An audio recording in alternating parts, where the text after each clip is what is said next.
Catherine Marlo stood on the veranda of Oakidge Plantation, fanning herself against the oppressive August heat when she saw him for the first time. The wagon rolled up the long dirt road, kicking up dust that hung in the still air like a curtain. Her husband, Richard Marlo, sat beside the driver, gesturing animatedly as he always did when he made what he considered a good purchase. But it was the figure chained in the back of the wagon that made Catherine's breath catch in her throat. He was enormous, even sitting, hunched forward with his wrist shackled to the wagon bed. He towered over the two guards positioned on either side of him. His shoulders were so broad they seemed to block out the sun behind him. His hands, even bound, looked like they could crush a man's skull with minimal effort, and yet there was something strange about him. A quality Catherine couldn't quite identify. He kept his head down, his posture submissive, almost defeated.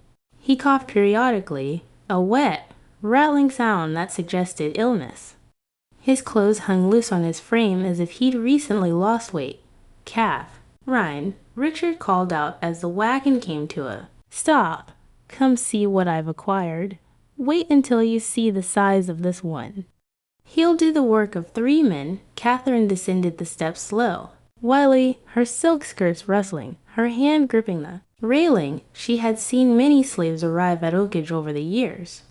The plantation held 43 at present, but none had ever looked quite like this. As she approached, the giant raised his head slightly, just enough for her to see his eyes. They were dark, intelligent, and for the briefest moment she saw something flash across them, something that looked almost like calculation before he lowered his gaze again and coughed into his bound hands. "He's sick," Catherine observed, stepping back instinctively. "Richard, you didn't pay full price for a sick slave, did you?" Richard laughed, the sound booming across the yard. "Minor ailment, nothing more. The seller assured me it's just exhaustion from travel, a few days of rest, and proper feeding, and he'll be strong as an ox. Look at the size of him, Catherine, those arms, those shoulders. I got him for half what I'd normally pay because of that cough. It's the all of the year." Catherine wasn't so sure. There was something about the giant that unsettled her, though she couldn't articulate what. Perhaps it was the way he held himself, that strange combination of apparent weakness and latent power. Or perhaps it was something in his eyes during that brief moment when he looked at her, a depth that suggested more awareness than was comfortable. "What's his name?" she asked. "Calls himself Jonas," Richard replied, signaling to the guards to unkind the prisoner. "Says he was field hand on a plantation in South Carolina before his master died, and the property was liquidated. Strong worker. No history of running or rebellion. Perfect addition to our operation." As the chains were removed, Jonas stood slowly, and Catherine had to tilt age. I head back to look at his face.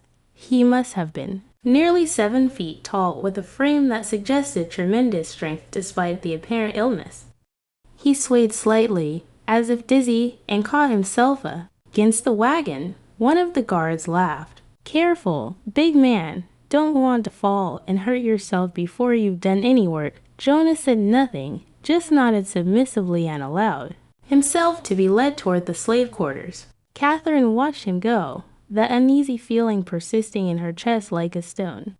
She had been raised on a plantation, had lived her entire 28 years in the world of slavery, and had developed certain instincts about the people her husband owned. Something about Jonas felt wrong, not dangerous exactly. He seemed too weak, too submissive to be dangerous, but wrong nonetheless. "You worrying too much," Richard said, draping an arm around her shoulders. "He's just a big, simple field hand. Nothing to concern yourself with. Now, shall we go inside? I'm famished, and I'm sure Bessie has prepared something delicious for dinner." Catherine allowed herself to be led inside, but she glanced back once more at the figure of Jonas, disappearing into the quarters. She couldn't shake the feeling that her husband had brought something onto their plantation that would change everything. She just didn't know yet way. Whether that change would be for better or worse.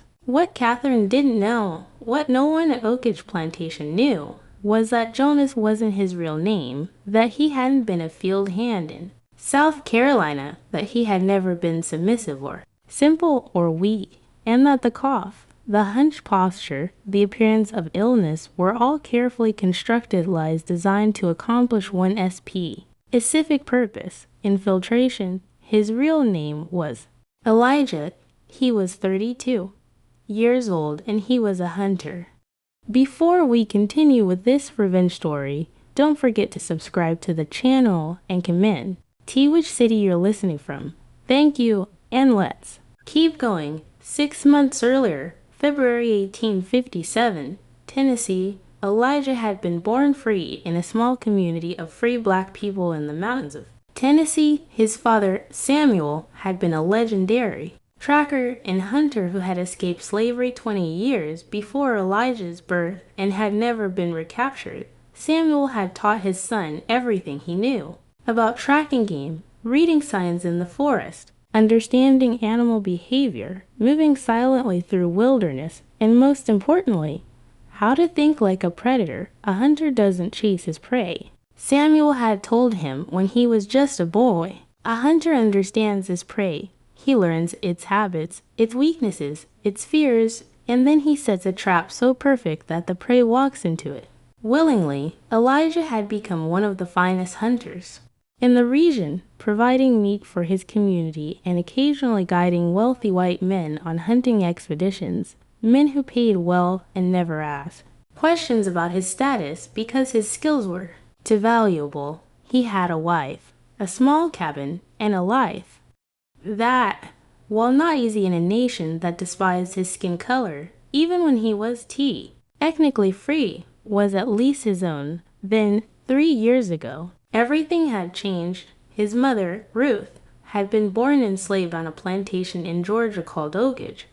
She had escaped when Elijah was just an infant, traveling hundreds of miles north with him, wrapped in a blanket against her chest, following the North Star and the whispered directions of the Underground Railroad. She had found Samuel, had built a life, had tasted freedom, but 20 years later, slave catchers had found her.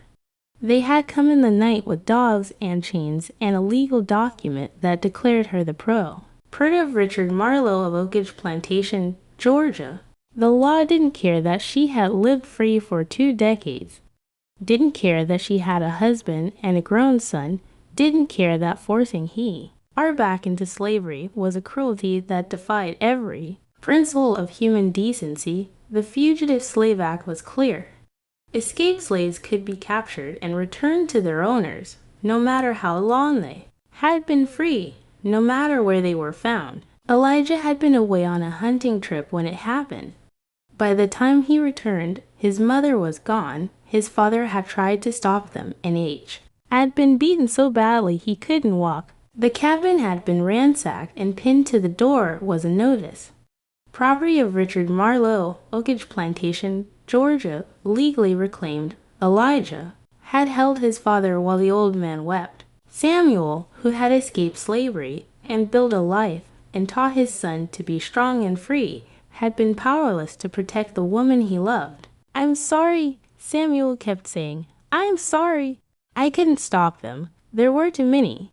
I couldn't stop them. It's not your fault," Elijah had told him, but inside, a cold fury was building. His mother was back in chains because of a man named Richard Marlo, back on a plantation called Oakidge, back in a world of violence and degradation and stolen humanity, and Elijah was going to get her back. But he wasn't foolish. He knew he couldn't simply walk onto a plantation and demand his mother's release.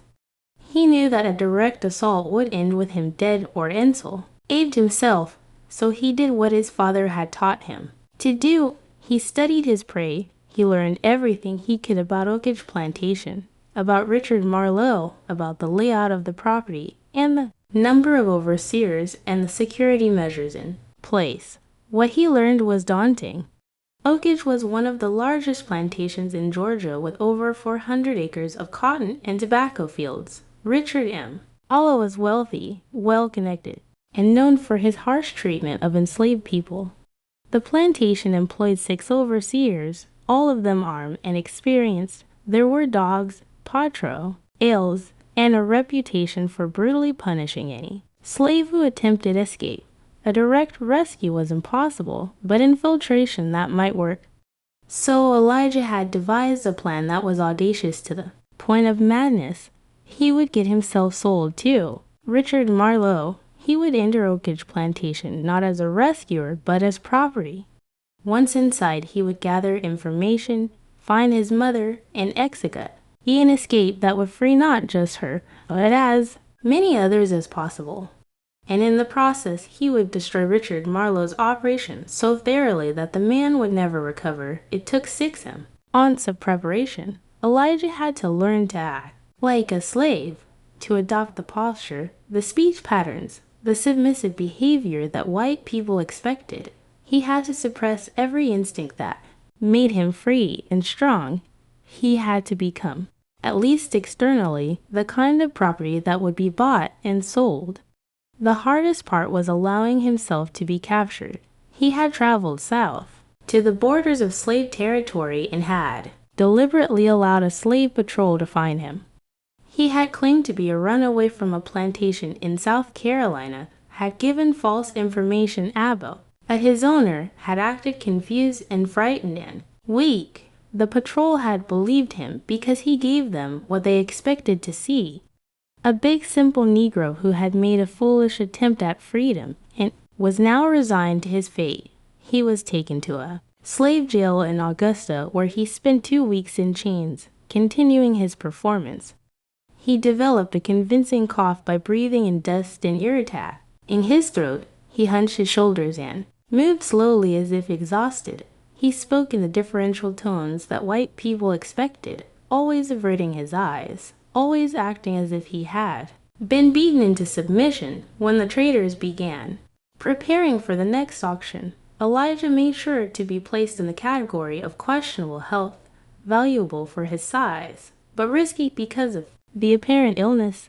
He knew that Richard Marlo was known to attend these auctions looking for bargains, slaves he could purchase cheaply because of some minor defect, and then work to death in his fields. Sure enough, when the auction day came, Richard Marlo was there, and when Elijah was brought onto the auction block, hunched and coughing, with his massive frame hidden beneath the postural weakness, Marlo's eyes lit up with greed. Here was a slave who looked like he could do tremendous work, available at a discount because of a temporary illness. The bidding was brief. Most buyers were skeptical of the cough, worried about disease, but Marlo was confident, and when the auction ended, Elijah had a new owner. He had successfully infiltrated Oakidge Plantation. Now came the hard part. The first week at Oakidge was designed to break him, to test whether he was worth the investment Richard Marlo had made. Elijah was assigned to the cotton fields, the most brutal work on the plantation, where men and women labored from dawn until well past dusk under the supervision of overseers who carried whips and used them liberally. The head overseer was a man named Garrett Pike, a veteran of plantation management who had worked at Oakidge for 15 years. Pike was shorter than Elijah by a foot, but he carried himself with the confidence of someone who held absolute power over other human beings. On Elijah's first morning, Pike looked him up and down with undisguised contempt. "So you're the giant the master bought," Pike said, circling Elijah like a predator examining. "Pray, big man with a cough, let's see if you can actually work or if the master wasted his money." Elijah kept his head down and said nothing, maintaining the submissive posture he had perfected. Pike smiled, a cruel expression that didn't reach his eyes. "You'll be in the Westfield starting today. You'll pick cotton from sunup to sundown. You'll fill your basket to the top, same as everyone else. If you fall behind, you'll be encouraged to work faster. If you slack off, you'll be reminded of your place. If you see any trouble, you'll learn why runaways from Oakidge are so rare. Do you understand?" "Yes, sir," Elijah said quietly, injecting just the right amount of fear into his voice. Good. Now, get to work. K. The west field stretched for acres, row after row of cotton plants heavy with bowls that needed to be picked. 40 slaves worked the field, their fingers moving with practiced efficiency as they plucked cotton and dropped it into the large baskets strapped to their backs. An overseer patrolled the rows on horseback, a whip coiled at his belt. Watching for any sign of slacking, Elijah took High's position at the end of a row and began picking. His massive hands, which could track a deer through miles of forest and set traps that even the craftiest predators couldn't avoid, now performed the mindless, repetitive task of pulling cotton from plants. He worked slowly at first, maintaining the appearance of weakness, coughing periodically to remind everyone of his supposed illness. But Washington also observing, watching the overseer's patrol patterns, counting how many guards were visible at any given time, noting which slaves seemed broken and which still had fight in their eyes, learning the layout of the fields, the location of the tree line, the distance to various buildings. Every detail was stored away, pieces of a puzzle he was slowly assembling. By midday, his basket was only half full, far behind the other workers. The overseer on horseback noticed and rode over, stopping his horse inches from where Elijah stood. "You're slow, big man, very slow, surely a Gion. Like you can pick faster than that."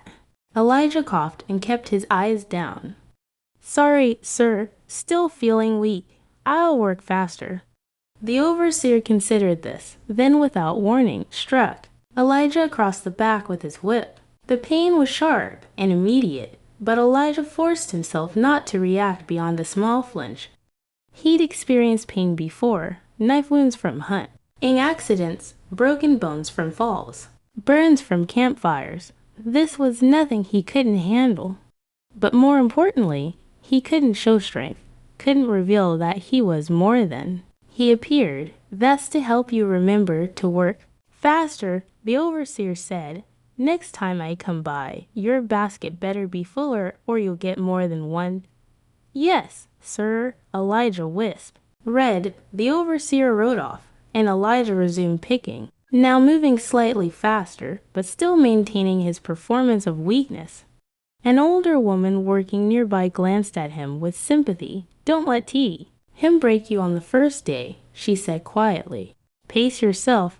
Show just enough effort that they don't kill you, but not so much that they expect it every day." "Thank you," Elijah said, and mend it. This woman, her name was Abigail. He would learn later, had been at Oakidge for 20 years. She knew how to survive. As the sun climbed higher, the heat became oppressive. Sweat poured down Elijah's face and back. His hands, despite their size and strength, began to ache from the repetitive motion.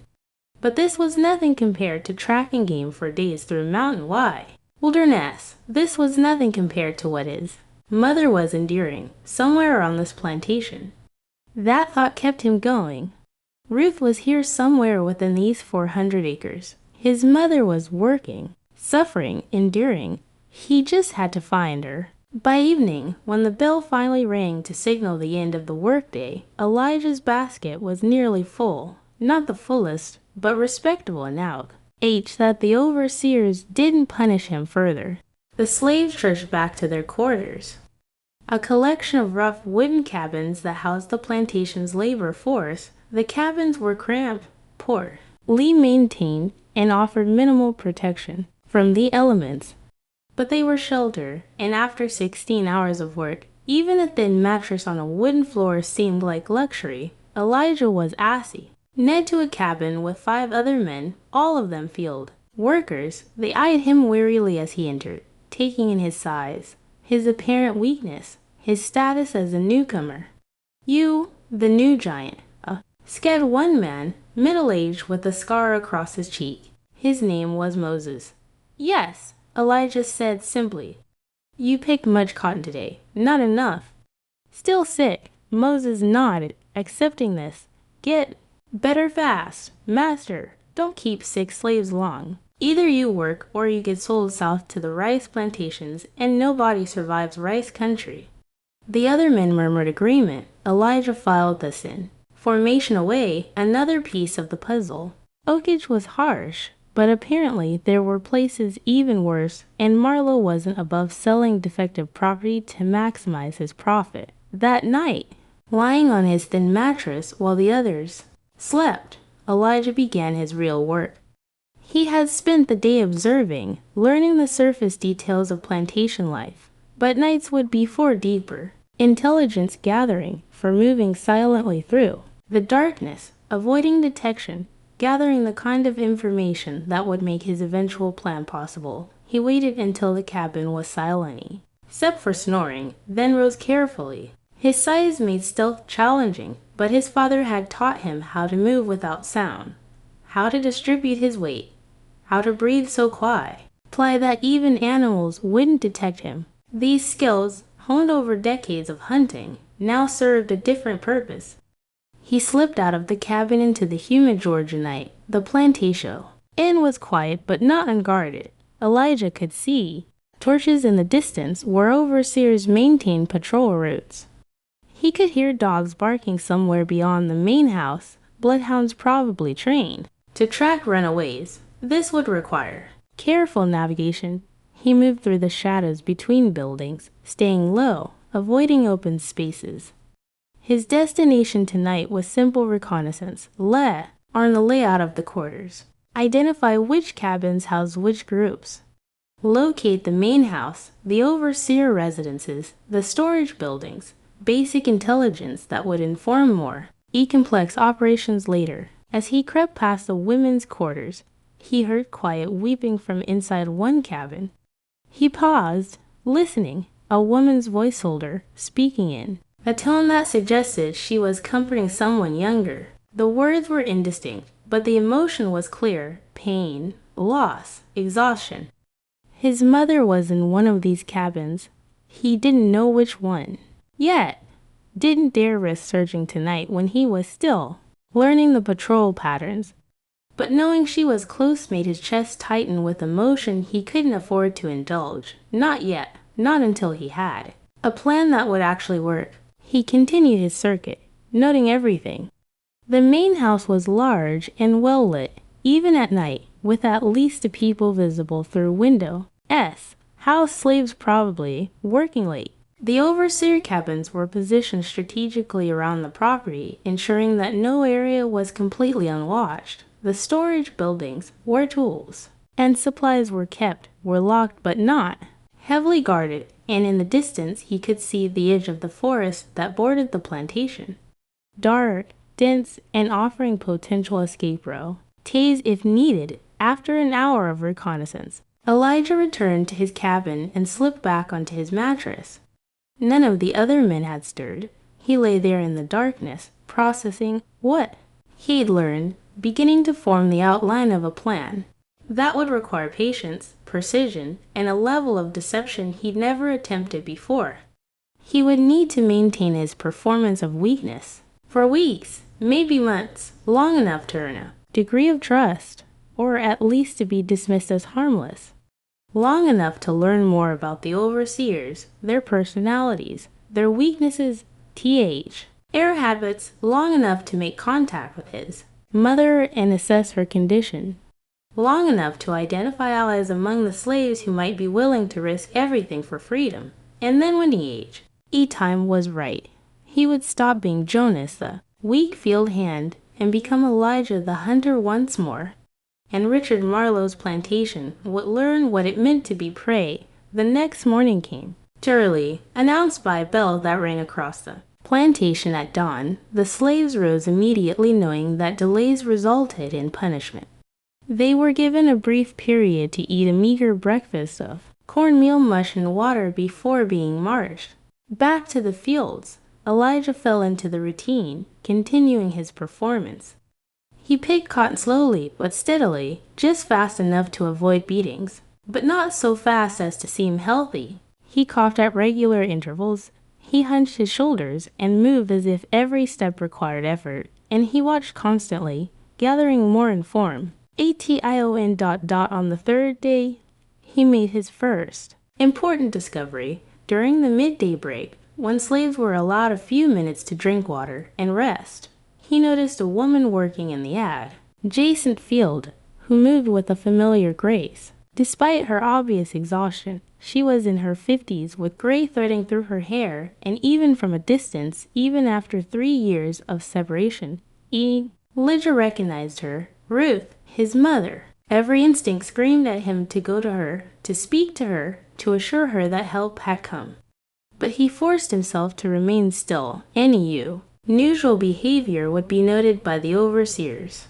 Any connection between them would be remembered. He couldn't risk it. Not yet. But knowing she was there, seeing with his own eyes that she was alive, gave him renewed determination. She looked older than he remembered, thinner, with a weariness that broke his heart. But she was alive, and he was going to get her out. That evening, he learned more about the plantation's hierarchy through conversations with his cabin mates. Moses, the scarred man, was surprisingly talkative once he decided Elijah wasn't a threat. Master Marlo, he's mean but predictable, Moses explained as they ate their evening rations. Long as you work hard and don't cause trouble, he mostly leaves you alone. It's the mistress you got to watch out for. The mistress, Elijah asked, remembering the pale woman who had watched him arrive. Catherine Marlo, another man said, his voice dropping to a whisper. She's worse than the mom. Stir in some ways. Master beats you when you fail. Mistress beats you when she's bored, and she's always watching, always suspicious. You can't trust her, not for a second. This was concerning Elijah had been so focused on Richard Marlo that he hadn't adequately considered his wife. A mistake he would need to correct. What about the overseers? He asked. 6 of them, Moses said. Pike's the worst. He's been here forever and knows every trick. Then there's Turner, Crawford, and the others. They're all armed, all mean, and they work in shifts, so there's always someone watching. Angie, and then there's the dogs. How many dogs? 5 bloodhounds, big ones trained to track runaways. They've caught every slave who's tried to escape in the last 10 years. Those dogs are the real reason nobody runs. You can maybe outsmart the overseers, but you can't outsmart a bloodhound's nose. Elijah filed this information away. 5 dogs. That was actually fewer than he feared. ND dogs, despite their reputation, were animals with predictable behaviors. He'd hunted with dogs, tracked with dogs, and most importantly, he learned how to evade dogs when necessary. They weren't invincible. Anyone ever succeed in escaping? He asked casually. The cabin fell silent. Moses looked at him with something like pity. Why are you asking? You thinking about running, big man? You'll be dead in a week, or worse, you'll be caught. And made an example of Master Marlo. He don't just whip runaways. He breaks them, makes them wish they'd never been born. And then he sells them south to places where they work you to death in 6 months. Don't even think about it. I'm not. Elijah lied. Just curious. But the conversation told him something important. The slaves at Oakidge had been so thoroughly broken, so convinced of the impossibility of escape that they wouldn't even consider it. This meant he couldn't count on mass cooperation. When the time came, he would have to act with a small, trusted group, or possibly alone. Over the following weeks, Elijah settled into the brutal routine of plantation life while secretly continuing his nocturnal reconnaissance. He mapped every building, every patrol route, every dog kennel. He identified the locations where supplies were stored, where weapons were kept, where the overseers slept. He learned which guards were alert and which were lazy, which dogs were truly dangerous, and which were mostly for show. And gradually, carefully, he began to make contact with slaves who seemed like potential allies. Not many. Trust was a luxury that enslaved people couldn't afford, but a few. Abigail, the older woman who had shown him kindness on his first day, a young man named Samuel, who still had fire in his eyes, a woman named Clara, who worked in the main house and had access to information about the Marlo schedules and habits. He didn't reveal his true purpose. Not yet. He simply established himself as someone who listened, who was thoughtful, who might be more than he appeared. Seeds that would grow when the time came. A month after his arrival, Elijah finally found an opportunity to speak directly with his mother. It happened during a Sunday afternoon, the one time when slaves were given a few hours of rest. He had learned that Ruth spent her Sundays in a small garden behind the women's quarters, tending vegetables that supplemented the plantation's food supplies. He approached carefully, making sure no overseers were watching when he was close in. Oh, he spoke quietly without looking directly at her. Mama, Ruth's hands froze over the tomato plant she'd been tending, her breath caught. Slowly she turned to look at him and Elijah. I saw recognition dawn in her eyes, followed immediately by terror. No, she whispered. No, you can't be here. Elijah, what have you done? I came for you, he said simply. I came to take you home. Tears spilled down her cheeks. You fool. You beautiful, stupid fool. Do you know what they'll do if they find out? Do you know what they'll do to both of us? They won't find out. Not until it's too late. How? Her voice was desperate. How can you possibly? Elijah, there are 6 overseers, 5 dogs patrols every night. Master Marlo is connected to every sheriff and slave catcher. In 3 counties, even if we ran, we'd be caught before we made it 10 miles. Then we don't run, Elijah said. Not yet. Not until I've prepared everything. Mama, trust me, I am not the boy you raised. I'm a hunter, and I've spent the last month learning everything about this place. When I move, it will work, I promise you. Ruth stared at him, seeing perhaps for the first time that her son had become something formidable, something dangerous. What do you need from me? She finally asked. Information about the Marlo, about the house, about anything that might be you. Cephal and patience. This won't happen tomorrow, but it will happen over the next several minutes. Speaking in urgent whispers, Ruth shared everything she knew. She told him about Richard Marlo's schedule, his business trips to Savannah that happened quarterly. She told him about Catherine's habits, her tendency to ride out to the fields on horseback to inspect the work. She told him about the main house's layout, including a study where Marlo kept his personal weapons and papers.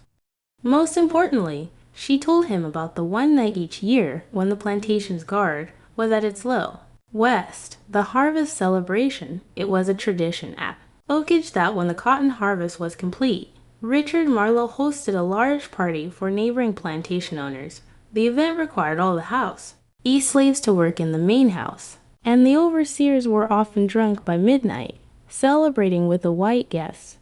It was the only time when security was truly lax. When is the harvest celebration this year? Elijah asked.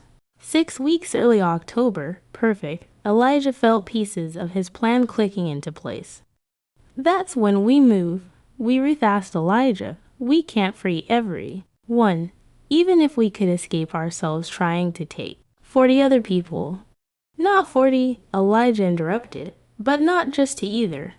I've been watching. Mama, there are people here who deserve freedom, I'll fight for it if they believed it was possible. We're going to give them that chance. Ruth looked at her son.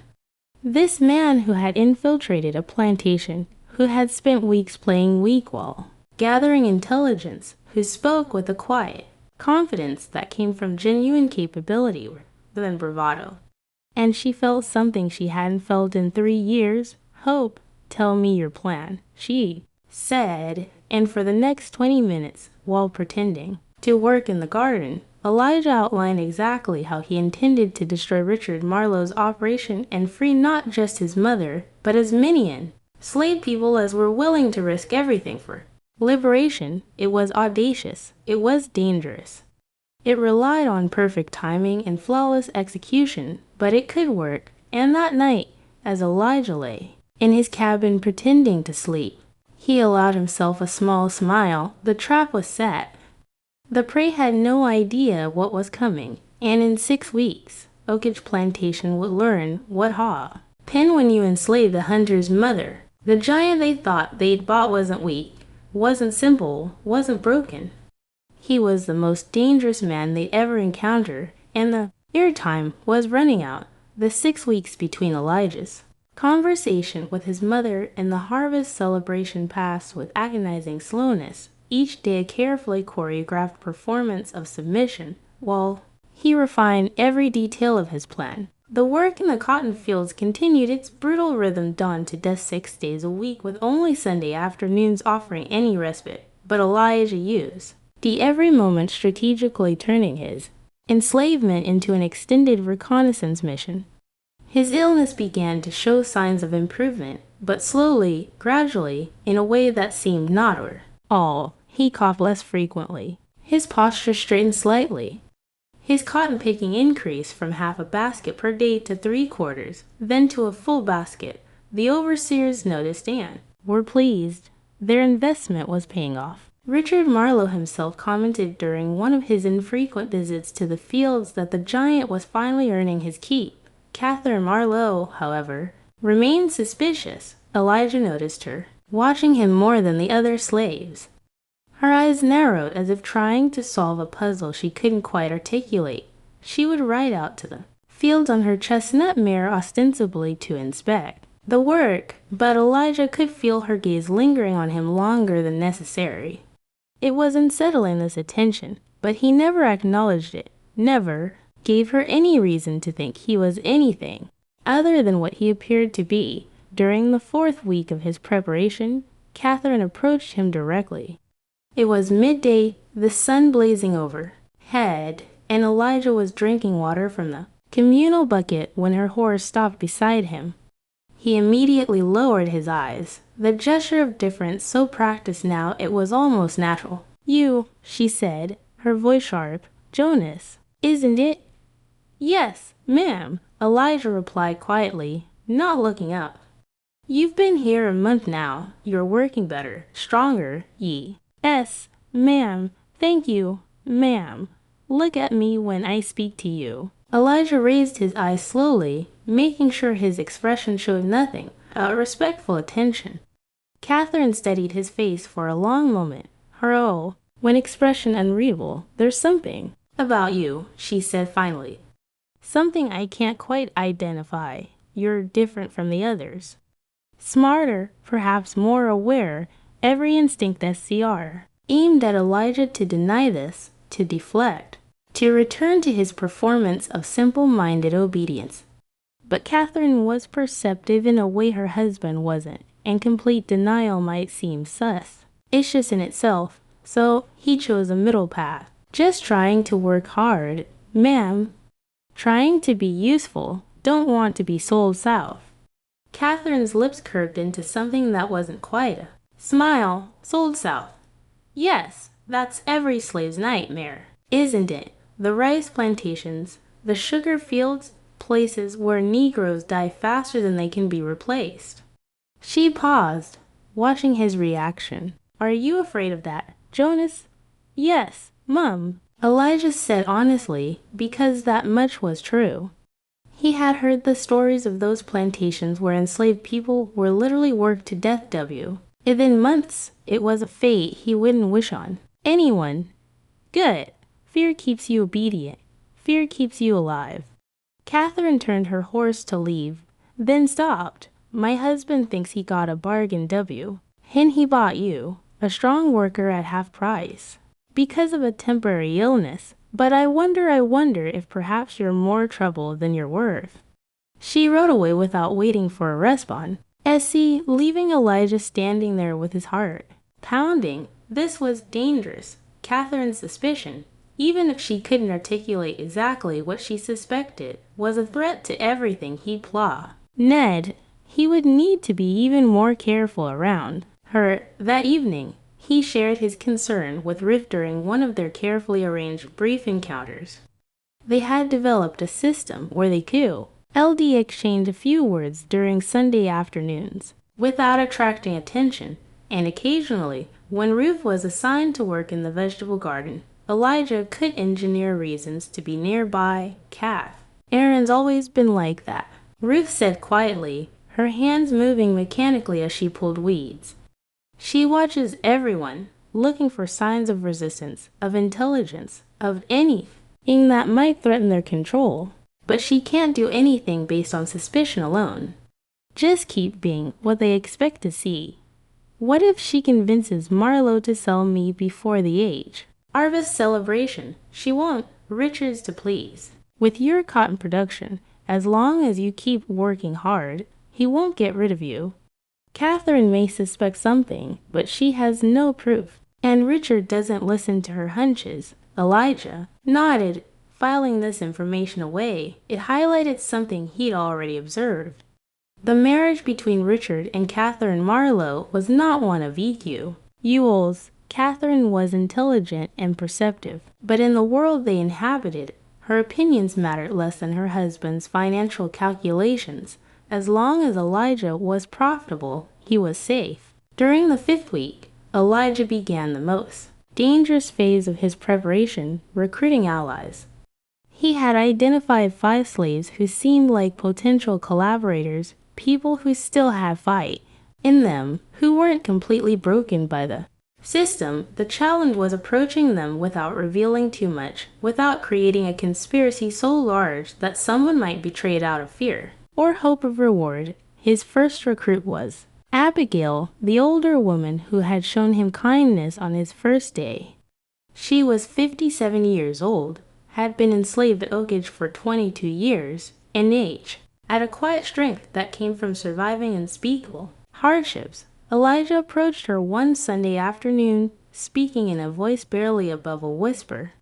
Abigail, can I ask you something? If you had a chance, a real chance to be free, would you take it? Even if it meant risking your life. Abigail's hand stilled over the quilt she was mending. She didn't look at him, but her voice, when she spoke, was steady. Every slave dreams of freedom, Jonas. But dreams don't mean anything when the reality is dogs and whips and slave catchers. Why are you asking? Because dreams can become reality if you plan carefully enough, if you're willing to be patient, if you're willing to fight when the moment comes. Now, Abigail did look at him, her eyes searching his face. Who are you really? You're not what you pretend to be, are you? I'm someone who keeps promises, Elijah said. And I promised myself I'd free my mother from this place, but I can't do it alone. I need people I can trust, people who are willing to risk everything for a chance at freedom. Your mother, Abigail repeated slowly. Ruth, the woman in the vegetable garden. I should have seen it. You have. Her eyes. Will you help? Abigail was silent for a long moment, weighing the risk against the possibility. Finally, she nodded. What do you need me to do? Over the next 2 weeks, Elijah careful. Why recruited for more allies? Samuel, a 23-year-old field hand who had seen his wife sold away the previous year and burned with quiet rage. Clara, who worked in the main house and had access to information about the Marlo's routines. Moses, the scarred man from Elijah's cabin who had lived at Oakidge long enough to know every detail of its operation, and a woman named Hannah, who worked in the kitchen and could provide access to certain supplies when needed. To each of them, Elijah revealed only what they needed to know. He told them that during the harvest celebration, when security would be at its weakest, they would make their move. He told them that he had a plan that would give them a genuine chance at freedom. He told them that it would be dangerous, that some of them might not survive, but that the alternative was remaining enslaved for the rest of their lives. All of them agreed to help because even the smallest possibility of freedom was better than the certainty of bondage. The harvest celebration was scheduled for the first Saturday in October. As the date approached, Elijah could feel the tension building in his chest, a combination of anticipation and fear that he worked hard to conceal. Everything he had planned for the past 2 months would come down to a single night. If it worked, they would be free. If If failed, they would all die horribly. 3 days before the celebration, Richard Marlo called all the slaves together in the yard for an announcement. It was unusual for him to address them directly. He typically left such communications to the overseers, but apparently this warranted his personal attention. "The harvest is complete," Marlo announced, his voice carrying across the assembled crowd. "Thanks to your hard work." He said this as if they had any choice in the matter. "We've had our best cotton yield in 5 years. This Saturday, I'll be hosting plantation owners from across the county to celebrate our success. All house slaves will be working in the main house to serve our guests. The rest of you will remain in your quarters and will not under any circumstances venture near the main house. Is that understood?" A murmured chorus of "Yes, Master," rippled through the crowd. "Good, and just to ensure everyone remains where they belong, the overseers will be conducting periodic checks of the quarters throughout the evening. Anyone found where they shouldn't be will be dealt with severely." Elijah listened to this pronouncement with a sinking feeling. Periodic checks of the quarters would complicate his plan significantly. He had been counting on the overseers being distracted by the party, drinking with the guests, their attention focused on the main house rather than the slave quarters. This new security measure was a problem. That evening, he gathered his small group of allies behind the storage barn where they could speak without being overheard. "We have a problem," he told them, explaining about the planned checks of the quarters. "If the overseers are patrolling regularly, it's going to be much harder to move without being detected. So what do we do?" Samuel asked, his voice tight with tension. "Call it off." "No," Elijah said firmly, "we adapt. This actually might work in our favor if we smart about it. Think about it. If the overseers are checking the quarters, that means they're moving around, not stationary. They're predictable, and predictable patterns can be exploited." "How?" Clara asked. "Ked." Elijah thought for a moment, his mind working through the logistics. "How many overseers total?" "6. Moses answered. "Pike, Turner, Crawford, Bennett, Hayes, and the new one, Dalton." "And how many will be needed at the main house to supervise the house slaves and keep order among the drunk guests?" Clara, who worked in the house and understood its operations, considered. "This, at least 3, maybe 4. Master Marlo won't want any trouble in front of his guests. He'll want his best overseers there to make sure everything runs smoothly, so that leaves 2, maybe 3. The overseers to patrol the quarters," Elijah said, checking what 43 slaves spread across a dozen cabins.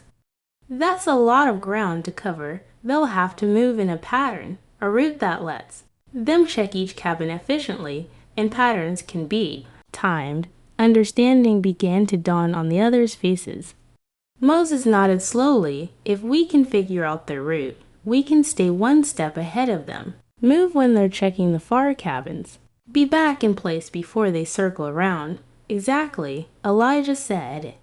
"But we need to know their pattern, which means we need someone on the inside who can observe and report." "I can do that," Hannah said. She was a quiet woman in her 40s, easily overlooked, which made her perfect for observation. "I'll be working in the kitchen during the party. I can watch when the overseers come and go, track their timing, and pass information to Clara. And I can get messages to whoever needs them," Clara added. "I'll be serving in the dining room, moving between the main house and the kitchen. I can act as a courier." Elijah felt the plan coming together, adapting to the new constraints. "Good. Here's what we do." Hannah tracks the overseer patrol pattern during the first hour of the party and gets the information to Clara. Clara passes it to Moses, who'll be in the quarters coordinating timing. Once we know the pattern, we move during the gaps when the overseers are furthest from their next checkpoint. "Move where?" Abigail asked. "What exactly are we doing?" This was the moment when Elijah had to reveal the full scope of his plan. He took a deep breath and began to speak. laying out every detail of what he intended to do. First, we need to neutralize the dogs. The bloodhounds are kept in a kennel near the oversea, or cabins. They're the biggest threat to any escape, because they can track us for miles, but dogs are predictable. They eat at the same time every day, fed by whoever is on dog duty during the pee. Artie, that'll probably be one of the younger overseers. Someone not important enough to be at the main house. How do we neutralize them? Samuel asked. We make them sleep, Elijah said. Hannah, you have access to the kitchen supplies. Right, including the medicinal cabinet. Hannah nodded. Yes, Mrs. Marlo keeps laudanum there for her headaches. It's a strong sedative. Perfect. We mix them into the dog's evening meal, not enough to kill them. I won't hurt animals who are just following their training, but enough to make them sleep deeply for several hours. Once the dogs are down, the biggest obstacle to our escape is gone, but we still have to deal with the overseers. Moses pointed out, even if we can dodge their patrols, eventually they'll notice we're gone, and then they'll send riders, alert the sheriffs, organize a manhunt, which is why we can't just run. Elijah said, we need to make sure they can't pursue us effectively. That means we need to disable their ability to chase us. He outlined the next phase. While the party was in full swing, and the overseers were either drunk at the main house or distracted by their patrol duties, Elijah and Samuel would make their way to the stables. There they would release all the horses, not steal them, which would be noticed immediately, but simply open the gates and drive them into the fields where they would scatter, without horses. Any pursuit would be on foot, giving the fugitives a significant head start. But the real key, Elijah continued, is destroying their records. Ricker DeMarlo keeps detailed documentation of every slave he owns, names, physical descriptions, ages, skills, everything a slave catcher would need to identify and pursue us. Those records are in his stew, in a lock cabinet. Clara, you said you know where he keeps the key. Clara nodded. He keeps it on a chain around his neck.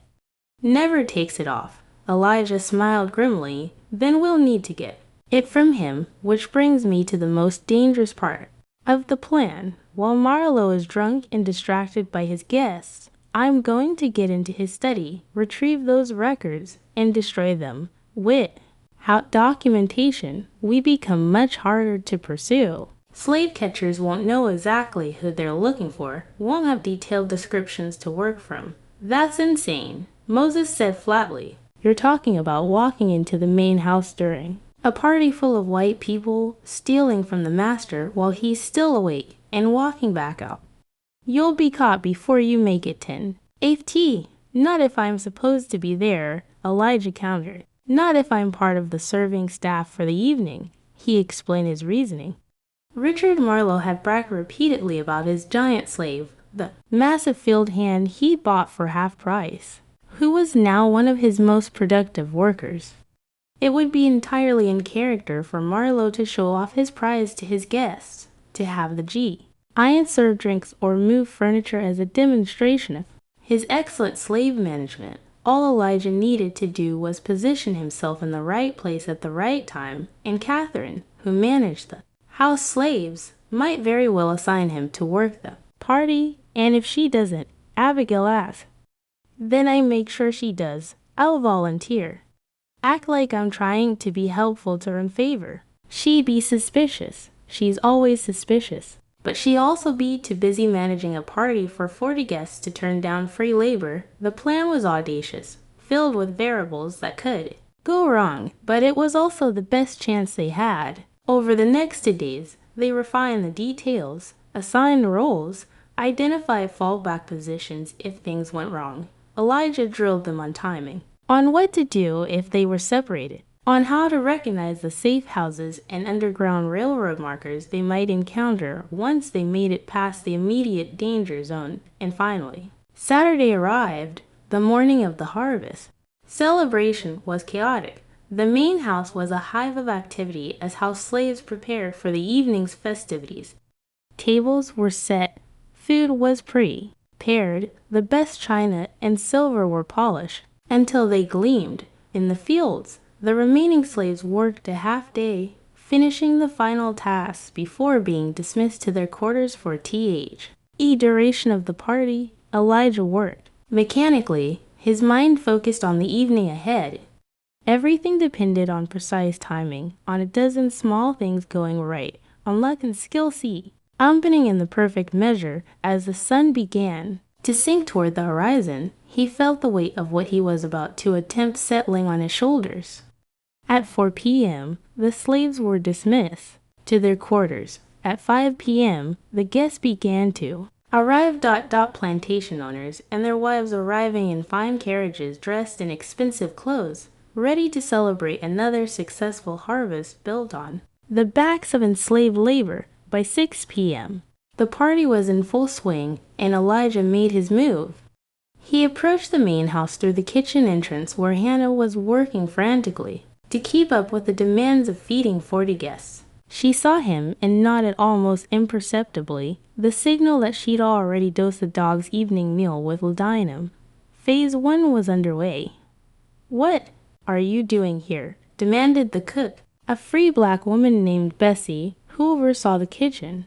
"You're supposed to be in the quarters." "I know, ma'am," Elijah said respectfully, "but I heard the mistress might need extra hands for the party, and I wanted to offer my help. I can carry heavy things, move furniture, whatever is needed." Bessie looked skeptical, but at that moment, Catherine Marlo swept into the kitchen, her face flushed with stress. "Bessie, we need more chairs brought in from the storage room, and the heavy ones are too much for the houseboys. Do we have anyone?" She stopped when she saw Elijah. Her eyes narrowed. "What are you doing here, Jonas?" "Volunteering to help, ma'am. I'm strong. I can move whatever needs moving." Catherine studied him for a long moment, and Elijah could see the suspicion in her eyes, the same feeling that had made her watch him more closely than the other slaves. But she was also practical, and the part why was demanding more labor than she had available. "Fine," she said finally. "You'll work under Clara's supervision.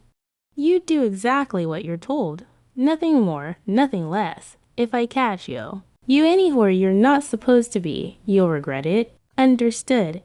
"Yes, ma'am. Thank you, ma'am." And just like that, Elijah was inside the main house with legitimate reason to be there. He caught Clara's eye across the room, and she gave him the smallest nod. They were in for the first 2 hours. Elijah played his role perfectly. He moved furniture, carried serving platters, refilled wine bottles, and generally made himself useful while staying as invisible as possible. He observed everything, the layout of the house, which he heard described but never seen firsthand, the locations of exits and hiding places, and most importantly, Richard Marlo's behavior. The master was drinking heavily, becoming progressively louder and more boisterous as the evening wore on. He bragged about high cotton yield, about his management techniques, about his success as a plantation owner. Several times he gestured at the house slaves serving the party, referring to them as examples of well-trained property. When he spotted Elijah carrying a heavy table across the room, his eyes lit up. "There, you see that giant? Bought him for half price because the fool had a cough. But look at him now, strong as an ox, works like 3 men.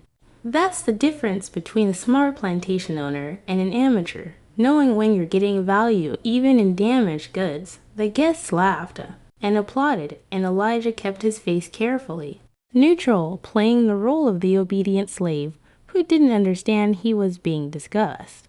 But inside, he marked the moment, marked the casual dehumanization, the way Marlo spoke about him as if he were livestock, added it to the long list of reasons why what he was about to do was not just justified but necessary.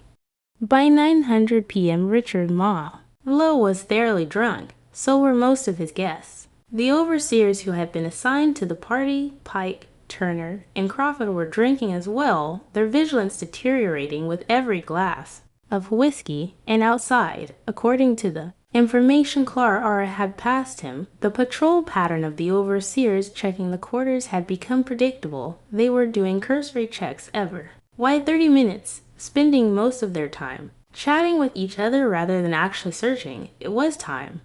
Elijah caught Clara's eye and nodded toward the hallway that led to Marlo's study. She understood immediately and created a distraction, dropping a tray of glasses that shattered spectacularly on the floor, drawing everyone's attention. In the commotion, Elijah slipped down the hallway unseen. Marlo's study was locked, but the door was old, and the lock was simple. Elijah had prepared for this, had hidden a thin piece of metal in his boot that morning. He worked it into the lock, feeling for the mechanism, and within 30 seconds heard the satisfying click of tumblers falling into place. He eased the door open, stepped inside, and closed it behind him. The study was exactly as Ruth had described. A large desk, bookshelves lining the walls, and in the corner, a locked cabinet where Marlo kept his important papers and personal weapons. The cabinet was more secure than the door had been, and Elijah knew he couldn't pick this lock, not without tools he didn't have, and time he couldn't spare, which meant he needed the key. He keyed that hung on a chain around Richard Marlo's neck. Elijah stood in the darkness of the study, considering his options. He could search for another way into the cabinet, but that would take time and might not succeed. He could abandon this part of the plan, but without destroying those records, their escape would be significantly more dangerous. Or he could do something audacious, something that would either work perfectly or get him killed. He chose audacity. Elijah left the study, slipped back down the hallway, and returned to the party. Richard Marlo was now so drunk he was slurring his words, holding on to the table for balance. Perfect. Elijah approached with a wine bottle, playing the attentive servant. More wine, master? He asked quietly. Marlo waved his glass in what might have been a nod. As Elijah poured, he stumbled, just slightly, just enough to jostle Marlo's arm and spill wine down the front of his expensive jacket. "You clumsy fool," Marlo roared, suddenly furious, despite his inebriation. Several guests turned to look. "Look what you've done. This jacket costs more than you're worth." "I'm so sorry, master," Elijah said, genuine fear in his voice, or what sounded like genuine fear. "Please let me help clean it. If we get water on it quickly, it might not stain." Still cursing, Marlo allowed himself to be led from the room by Elijah and Clara, who had materialized at exactly the right moment. They took him to a small washroom off the kitchen, where Clara began dabbing at the wine stain with a wet cloth, while Marlo continued his drunken tirade. "Stupid, worthless. I should sell you South Rice plantations, teach you to be careful." While Clara worked on the jacket, Elijah positioned himself behind Marlo Austin's ability to help remove the garment. His massive hands moved with surprising delicacy, and in the confusion of cloth and arms, and Marlo's drunken swaying, those hands found the chain around Marlo's neck. A quick pull, a snap of cheap metal, and the chain came free. Elijah palmed the key and slipped it into his pocket in one smooth motion. "There, master," Clara said, stepping back. "I think we got most of it. It should be fine once it's properly cleaned." Moore was too drunk to notice the missing chain. He stumbled back toward the party, still cursing, while Elijah and Clara exchanged a brief, triumphant glance. They had the key. Elijah waited 10 minutes, making sure Marlo was thoroughly distracted by his guests, then slipped back to the yes. Tootie, the key worked perfectly in the cabinet lock. Inside, he found exactly what he was looking for, a leather-bound ledger containing detailed records of every slave on the plantation, names, ages, physical descriptions, skills, prices paid, punishments administered, everything a slave catcher would need to pursue them. He also found something unexpected, a loaded pistol and a small bag of coins, probably kept for emergencies. Elijah took both, the gun because he might need it, the money because they would definitely need it. and then turned his attention to the ledger. He couldn't simply steal it. Its absence would be noticed immediately, but he could destroy its usefulness. He found Marlo's ink pot and pen, and over the next 5 minutes, he systematically altered every entry. He changed names, mixed up ages, scrambled physical descriptions. When he was done, the ledger was worthless.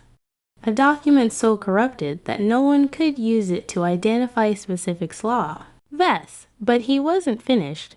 He took several pages from the ledger, specifically the pages listing him and his mother and the 5 people who were escaping with them, and folded them into his pocket. Then he carefully returned everything else to the cabinet, locked it, and wiped down any surfaces he might have touched. As he left the study, he checked his internal clock. It was 10:15 p.m. According to the plan, Samuel should now be at the stables releasing the horses. Hannah should have confirmed that the dogs were asleep. Moses should be coordinating the gathering of supplies in the cart. R.S. Everything was proceeding on schedule. Elijah returned to the party, played his role for another 30 minutes to establish that he hadn't been gone for any significant length of time, then quietly slipped out through the kitchen. As the clock struck 11 p.m., the party was still going strong. The guests now so drunk they barely registered his departure. He made his way quickly to the quarters, moving through shadows, avoiding the patrol route he'd memorized. When he reached his cabin, he found Moses, Samuel, and Abigail already there, along with his mother and the others. They had gathered everything they could carry: food, water, blankets, a few tools. They were ready. The dogs, Elijah asked quietly. Sleeping like babies, Hannah confirmed. Won't wake up for hours. The horses, Samuel grinned, scattered across 3 fields. They'll be chasing them down 4 days.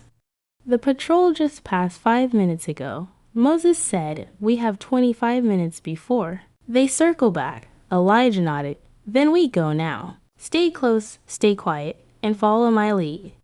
They moved as a group through the darkness, 8 people bound together by desperate hope and shared risk. Elijah led them not toward the main road, too easily blocked, but toward the forest that bordered the plantation's eastern edge. He knew these woods, had scouted them during his nocturnal reconnaissance, had identified a route that would take them to a creek they could follow north, using the water to mask their scent. Behind them, Oakidge Plantation glowed with light and de-echoed with laughter, oblivious to what had just happened. Richard Marlo was still drinking with his guests, still bragging about his success, still completely unaware that his giant slave had just executed a plan that would destroy everything he'd built. They reached the tree line without incident. Elijah paused, looking back one final time at the place that had held his mother captive for 3 years. The place that represented everything evil about the system of slavery. Then he turned north and led his small band of fugitives into the darkness. They traveled through the night following the creek as planned, putting as much distance as possible between themselves and Oakidge before the alarm was raised. Elijah set a brutal pace. He knew that every mile they covered tonight could mean the difference between freedom and recapture. The others struggled to keep up, especially Ruth and Abigail, both older and weakened by years of hard labor, but they pushed through exhaustion and fear, driven by the knowledge that there was no going back. By dawn, they had covered nearly 15 miles. Elijah found a dense thicket near a ravine and ordered everyone to rest. They were exhausted, their feet bleeding, their bodies pushed past normal limits, but they were also farther from Oakidge than any of them had imagined possible. How long before they realized we're gone? Clara asked, her voice from exertion. The party will probably continue until 2 or 3 o'clock in the morning, Elijah estimated. They won't check the quarters until dawn at the earliest. That gives us maybe 6-7 hours before the alarm is raised. By the time they organize a search party, we'll have a full day's head start. And the horses being scattered will slow them down, Samuel added. The dogs being drugged will slow them even more, Hannah said. Ruth looked at her son with an expression of wonder. You really did it. You planned all of this, infiltrated the plantation, gathered allies, and executed an escape that everyone said was impossible. How? Elijah was quiet for a moment before responding. You taught me to never accept injustice. Papa taught me to think like a hunter. The rest I figured out along the way. He looked around at the group, 8 people who had risked everything for freedom. But I couldn't have done it alone. Every one of you was ascending. Every one of you is the reason we're sitting here right now instead of still being enslaved. So what happens now? Moses asked. Now we keep moving, Elijah said. We travel by night, hide by day. We head north toward Tennessee, then Kentucky, then Ohio. There are people along the way who will help. Safe houses, conductors on the Underground Railroad. It won't be easy. Some of us might not make it, but we have a real chance. They rested through the hot Georgia day, taking turns keeping watch. As the sun climbed higher, Elijah allowed himself to think about what he had accomplished. He had infiltrated a plantation, endured weeks of slavery, built a network of allies, gathered intelligence, and executed a plan that freed 8 people, including his mother. But more than that, he had proven something important, that enslaved people were not helpless, not powerless, not doomed to accept their bondage. With intelligence, courage, and careful planning, they could fight back. As evening approached and they prepared to resume their journey, Elijah took a moment alone with his mother. I'm sorry it took so long to find you, he said quietly. Ruth shook her head, tears streaming down her face. You came. That's what matters. You risked everything to come for me. What mother could ask for more? They held each other for a long moment, and Elijah felt the weight of the past 3 years lifting slightly. She wasn't free yet. None of them were, not until they crossed into free territory. But they were no longer slaves. They were fugitives.